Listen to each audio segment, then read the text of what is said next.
നിസ്കാരക്കാരെന്ന് പറയാനുള്ള കാരണം എന്താണ്? നിസ്കാരമെന്നതൊരു പേരിന് ചെയ്യുന്നവരല്ല, അവരെക്കുറിച്ചല്ല ഇവിടെ പരാമർശം. വൈലുല്ലിൽ മുസല്ലീനല്ലദീന ഹും അൻ സ്വലാത്തിഹിം സാഹൂൻ. അല്ലാഹു പറഞ്ഞില്ലേ, നിസ്കരിക്കുന്നവർക്ക് സർവനാശം. അതേത് നിസ്കാരക്കാരാണ്? ഇത് വേറൊരു സൈസാണ്, ഇത് വേറെ ഒരു സൈസാണ്. നിസ്കാരക്കാരെന്ന് അവരെ സംബന്ധിച്ചും പറയാം, പക്ഷേ അതാ നിസ്കാരം പടച്ചവനെ സ്നേഹിച്ചുകൊണ്ടുള്ള സംഭാഷണമല്ല. അല്ലദീനഹും അൻ സ്വലാത്തിഹിം സാഹൂൻ. നിസ്കരിക്കും ബാഹ്യമായി, പക്ഷേ നിസ്കാരം ഖളാക്കും. നിസ്കാരം സമയത്ത് നിർവഹിക്കണമെന്ന ബോധമില്ല. അവരൊരു നിസ്കാരക്കാരാണെന്ന് വെറുതെ പറയാണ്, യഥാർത്ഥത്തിൽ അവര് നിസ്കാരക്കാരല്ല. സുഹൃത്തുക്കളെ, നമ്മൾ പലപ്പോഴും രാഷ്ട്രീയക്കാര് എന്ന് പറയും. രാഷ്ട്രത്തിന്റെ പുരോഗതിക്കും നന്മക്കും വേണ്ടി പ്രവർത്തിക്കുന്നവരാണ് യഥാർത്ഥ രാഷ്ട്രീയക്കാർ. അതേസമയത്ത് രാഷ്ട്രത്തിന്റെ പുരോഗതിയോ നന്മയോ ജനങ്ങളുടെ നന്മയോ ലക്ഷ്യം വെക്കാതെ സ്വന്തം കാര്യം നേടാൻ വേണ്ടിയും നാട്ടിൽ പ്രശ്നങ്ങൾ സൃഷ്ടിക്കാൻ വേണ്ടിയും ജനങ്ങളെ മതത്തിന്റെ പേരിലോ അല്ലെങ്കിൽ മറ്റെന്തിന്റെയും ഭാഷയുടെ പേരിലോ അല്ലെങ്കിൽ സ്റ്റേറ്റിന്റെ പേരിലോ വേറെ എന്തെങ്കിലും പേരിൽ തമ്മിലടിപ്പിക്കുന്നവർ, അവരെ കുറിച്ചും നമ്മൾ ചിലപ്പോൾ രാഷ്ട്രീയക്കാര് എന്ന് പറയും. അവർ യഥാർത്ഥ രാഷ്ട്രീയക്കാരല്ല. യഥാർത്ഥ രാഷ്ട്രീയക്കാര് രാഷ്ട്രത്തിന്റെ നന്മയും പുരോഗതിയും ഉദ്ദേശിച്ച് പ്രവർത്തിക്കുന്നവരാണ്. ഇതുപോലെ നിസ്കാരക്കാരെന്ന പ്രയോഗം രണ്ട് നിലക്കുമുണ്ട്. ഒന്ന്, നിസ്കാരക്കാരെന്ന് പറഞ്ഞത് നിസ്കാരത്തെ പരിഗണിച്ച് നിസ്കരിക്കുന്നവർ, അതാണ് യഥാർത്ഥ നിസ്കാരക്കാർ. നേരത്തെ പറഞ്ഞ വൈലുല്ലിൽ മുസല്ലീൻ എന്ന് പറഞ്ഞതോ, അത് നിസ്കാരം പേരിന് നിർവഹിക്കുന്നുണ്ട്, പക്ഷേ അവര് നിസ്കാരവുമായി ബന്ധമില്ല. അവര് നിസ്കാരം കണക്കിലെടുക്കുന്നില്ല, കൃത്യമായി നിർവഹിക്കുന്നില്ല. അവർക്ക് സർവനാശമാണ്. ഇവിടെ പറയുന്നത് അതല്ല, മറിച്ച് അല്ലാഹു തആല വേറൊരു സ്ഥലത്ത് പറഞ്ഞില്ലേ, അലാ സലാത്തിഹിം ദായിമൂൻ. നിസ്കാരം സ്ഥിരമായി നിർവഹിക്കുന്നവരാണവർ എന്ന് പറഞ്ഞവർ ഒറ്റ നിസ്കാരവും ഖളാകാതെ നിർവഹിക്കുന്നവരാണവർ.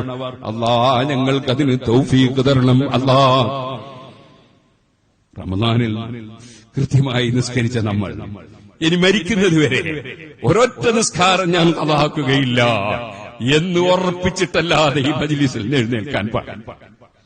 അല്ലാഹു ഞങ്ങൾക്കതിന് തൗഫീഖ് തരണം. അല്ലാഹ് റബ്ബുമായുള്ള സംഭാഷണമാണ്, രാജാവുമായുള്ള സംഭാഷണം. അത്ര സന്തോഷമുള്ള ഒരു കാര്യം വേറെ ഉണ്ടോ? അത്രയും ആധികാരികതയുള്ള മറ്റെന്തെങ്കിലും ഉണ്ടോ? അത്രയും റബ്ബുമായി അടുക്കുന്ന വേറെ എന്തെങ്കിലും കാര്യമുണ്ടോ? അതുകൊണ്ട് നിസ്കാരം ഖളാക്കരുത്. അലാ സ്വലാത്തിഹിം ദായിമൂൻ എന്ന് വേറൊരു സ്ഥലത്ത് പറഞ്ഞു. എന്നാൽ ഇവിടെ തന്നെ നിങ്ങൾക്ക് കാണാം, അതിന് ശേഷം കുറെ കാര്യങ്ങൾ റബ്ബ് പറയുന്നുണ്ട്.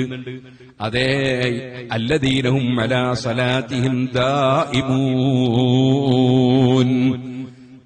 അതേ, അറഅയ്തല്ലദീ യുകദ്ദിബു ബിദ്ദീൻ എന്ന സൂറത്തിൽ പറഞ്ഞ ഒരു നിസ്കാരക്കാർ, അവർ കൃത്യമായി നിസ്കരിക്കാത്തവരാണ്, അവർക്ക് നാശം. ഇവിടെ പറയാണ് അല്ലദീനഹും അലാ സലാത്തിഹിം ദായിമൂൻ. കൃത്യമായി സ്ഥിരമായി നിസ്കരിക്കുന്ന നിസ്കാരക്കാർ. അപ്പോ ഒരൊറ്റ നേരത്തെ നിസ്കാരം ഖളാക്കാതിരിക്കണം. ഇനി ഇതിന്റെ ലാസ്റ്റ് ഭാഗത്ത് റബ്ബ് വീണ്ടും പറയുന്നുണ്ട്, വല്ലദീനഹും അലാ സലാത്തിഹിം യുഹാഫിദൂൻ. അവർ നിസ്കാരം സൂക്ഷിച്ച് ചെയ്യുന്നവരാണ്. അതെന്താണ്? നിസ്കാരം കണക്കിലെടുക്കണം. എപ്പോഴെങ്കിലും എങ്ങനെങ്കിലും അന്ന് തട്ടിക്കഴിക്കുക എന്നുള്ളതല്ല, കണക്കിലെടുക്കുക. നിസ്കരിക്കാന്റെ സമയമാകുന്നുണ്ട്, നേരത്തെ തന്നെ നിസ്കരിക്കേണ്ട സമയമാകുന്നുണ്ട്, ബാങ്ക് കൊടുക്കാൻ പോകുന്നുണ്ട്. ആ ബാങ്കിന് ഉത്തരം ചെയ്യാൻ വരെ സന്നദ്ധമായി നിൽക്കണം. ബാങ്ക് കൊടുക്കുമ്പോൾ ഇതൊന്ന് തീർന്നു കിട്ടിയാൽ മതി എന്നല്ല വിചാരിക്കേണ്ട, മറിച്ച് അത് അള്ളാഹുവിന്റെ വിളിയാണ്, അള്ളാഹുവിന്റെ ഭവനത്തിലേക്കുള്ള വിളിയാണ്. ആ വിളി കേൾക്കാനൊരു സന്തോഷം. അത് അച്ചടക്കത്തോടെ നിൽക്കണം. അപ്പൊ സംസാരിക്കരുത്, അച്ചടക്കത്തോടെ നിൽക്കുകയാണ്. എന്നിട്ട് ആ ബാങ്കിന് കൃത്യമായി ഉത്തരം ചെയ്യാണ്. എന്നിട്ട് ആ നിസ്കാരം നിർവഹിക്കണമെന്ന ആഗ്രഹത്തോടെ ആവേശത്തോടെ നിൽക്കുകയാണ്. കഴിയുന്നതും സാധിക്കുന്നവർ എല്ലാവർക്കും കഴിഞ്ഞോളൊന്നില്ല. നിസ്കരിക്കുന്നതിന്റെ ബാങ്ക് കൊടുക്കുന്നതിന് മുമ്പ് തന്നെ ഒതുവെടുത്ത് നിൽക്കുക, അത് വലിയ ശ്രദ്ധയാ. ബഹുമാനപ്പെട്ട പുല്ലൂക്കർ ഉസ്താദ് അല്ലാഹു ദർജ വർദ്ധിപ്പിച്ചു കൊടുക്കട്ടെ, എപ്പോഴും അങ്ങനെയായിരുന്നു. അങ്ങനെ കഴിയുമെങ്കിൽ അങ്ങനെയാ ചെയ്യേണ്ടത്. അത് കഴിഞ്ഞില്ലെങ്കിലും നിസ്കാരം മുന്നിലുണ്ട് എന്നുള്ള ധാരണ വേണം. അതാണ് അലാ സലാത്തിഹിം യുഹാഫിദൂൻ. നിസ്കാരത്തെ സംബന്ധിച്ച് നല്ല ശ്രദ്ധ വേണം. ഇനിയൊന്ന് പറയട്ടെ, ഞാൻ നേരത്തെ സൂചിപ്പിച്ചു, നോമ്പ്, ഹജ്ജ് തുടങ്ങിയ ഇബാദത്തുകൾ ഓടാൻ, ചാടാൻ, വരാൻ, പോകാം, അങ്ങനെയൊക്കെ ചെയ്യാവുന്ന ഇബാദത്താണ്. നിസ്കാരം അങ്ങനല്ല. നിസ്കാരം എന്ന് പറഞ്ഞാൽ അടക്കത്തോടെ ഒതുക്കത്തോടെ ചെയ്യേണ്ട കർമ്മമാണ്. അതുകൊണ്ട് തന്നെ അല്ലാഹു അക്ബർ രണ്ട് കൈയുയർത്തിയിട്ട് നമ്മൾ നിയ്യത്ത് ചെയ്ത് തക്ബീർ ചൊല്ലുന്നു. അതേ കൈ ഉയർത്തി കഴിയുമ്പോൾ തക്ബീറും കഴിയണം. പിന്നെ മെല്ലെ താഴ്ത്തിയിട്ട് പൊക്കിളിന്റെ മേലെ നെഞ്ഞിന് ചോടയെ കെട്ടിവെക്കണം. ഇടത്തെ കൈയിന്റെ മണിക്കണ്ഠം വലത്തെ കൈ കൊണ്ട് പിടിക്കുന്ന വിധത്തിലാണ് കെട്ടിവെക്കേണ്ടത്. അങ്ങനെ കെട്ടിവെച്ചാൽ പിന്നെ നമ്മൾ അനങ്ങാൻ പാടില്ല. നോമ്പ് പോലെയല്ല, ഹജ്ജ് പോലെയല്ല. അതൊക്കെ അല്ലാഹു തആല കൽപ്പിച്ച് നിങ്ങൾ പോവുകയും വരികയൊക്കെ ചെയ്യാമെന്ന നിലക്കാണ്. ഇത് ചെറിയ സമയമേ ഉള്ളൂ. ആ ചെറിയ സമയം നീ 2 മിനിറ്റോ 3 മിനിറ്റോ 4 മിനിറ്റോ 5 മിനിറ്റോ അതേ നീ നിസ്കരിക്കുന്ന നിസ്കാരത്തിന്റെ അളവനുസരിച്ച് ആ നിൽക്കുന്ന സമയം നീ അനങ്ങാൻ പാടില്ല. പടച്ചവന്റെ മുമ്പിൽ ഒരൊറ്റ നൃത്തമായിരിക്കണം. അല്ലാഹു അക്ബർ. ഈ അനക്കം പടച്ചവന് വേണ്ടിയുള്ള അനക്കമാണ്. എന്റെ കൈ ഈ നിസ്കരിക്കുമ്പോൾ ഉയർത്തുന്ന ഉയർത്തൽ അല്ലാഹുവിന്റെ കൽപ്പനയ്ക്ക് വിധേയമായുള്ള ഉയർത്തലാണ്. അത് നിസ്കാരത്തിന്റെ ഭാഗമാണ്. അത് കഴിഞ്ഞ് താഴ്ത്തി വെച്ചതും അങ്ങനെ തന്നെയാണ്. ഇനി ഞാൻ കുനിയുന്നതും സുജൂദിൽ പോകുന്നതും ഒക്കെ അതിന്റെ ഭാഗമാണ്. എന്നാൽ അച്ചടക്കത്തോടെ നിൽക്കണം. ഞാൻ ഈ കൊല്ലം ഒരു പള്ളിയിൽ ഇങ്ങനെ ഇരിക്കുമ്പോ ഒരാൾ കയറി വന്ന് നിസ്കരിക്കുന്നത് കണ്ടു. ദുബായിൽ. അത് നമ്മുടെ നാട്ടിലുണ്ട്. ടീഷർട്ടാണ് അയാൾ ഇട്ടത്. അയാൾ വന്ന് നിസ്കരിക്കാൻ നിൽക്കുന്നതിന് മുമ്പ് അദ്ദേഹം നിസ്കരിക്കാൻ നിന്നു. അദ്ദേഹം നിസ്കരിക്കാൻ നിന്നത് തന്നെ ഒരു നടുവിലാണ്. അയാൾക്ക് ഇതിനെ കൂടുതൽ അറിയാത്തതുകൊണ്ടാണ്. ചുമരിന്റെ അടുത്ത് അല്ലെ തൂണിന്റെ അടുത്ത് അങ്ങനത്തെ സ്ഥലത്ത് പോയി നിൽക്കലാണ് നല്ലത്. നിവൃത്തിയില്ലെങ്കിൽ പിന്നെ ഇങ്ങനെ നിൽക്കാം. അപ്പൊ അല്ലാഹു അക്ബർ. അയാൾ തക്ബീറില്ല. ഉടനെ ഈ ടീഷർട്ടിന്റെ മുൻഭാഗം 2 കൈ കൊണ്ട് പിടിച്ചൊന്ന് താഴ്ത്തി, ബേക്കും ഒന്ന് പിടിച്ച് താഴ്ത്തി, കുപ്പായ ഒന്ന് റെഡിയാക്കി.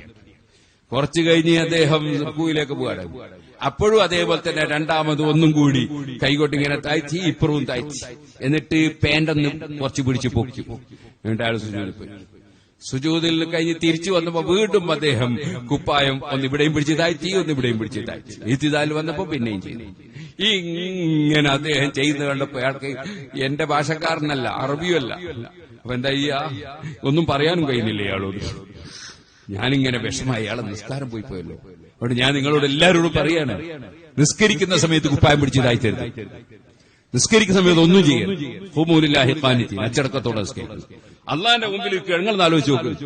നമ്മളിപ്പോ ഒരു വലിയൊരു മഹാനായ ഒരു പണ്ഡിതനെ കാണാൻ പോയി, കാന്തപുരസ്ഥാനെ കാണാൻ പോയി, അല്ലെ ഉള്ളാളെ നിങ്ങളെ കാണാൻ പോയി, അല്ലെങ്കിൽ വേറെ ഏതെങ്കിലും ഒരു സയ്യിദിനെ കാണാൻ പോയി, എന്നിട്ട് നമ്മള് അല്ലെങ്കിൽ മുഖ്യമന്ത്രിനെ കാണാൻ പോയി, അല്ലെ വേറെ ഏതെങ്കിലും ഒരു മന്ത്രിനെ കാണാൻ പോയി.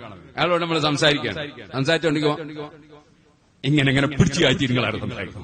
കുപ്പായ ഇങ്ങനെ പിടിച്ച് സംസാരിക്കുന്നതിന്റെ ഇടയ്ക്ക് ഇങ്ങനെ പിടിച്ചു കാറ്റുക. അതുപോലെ സംസാരിച്ചുകൊണ്ടിരിക്കുന്നതിന്റെ ഇടയ്ക്ക് നമ്മൾ എന്ത് ചെയ്യാം, മാന്തുക, ചൊറിയ, ഇങ്ങനെയൊക്കെ കൂടി ഒരാളോട് സംസാരിക്കും. ഇത് അള്ളാഹിനോട് ആ സംഭാഷണം. അയ്യൊരു ബോധം വേണ്ടേ നമുക്ക്?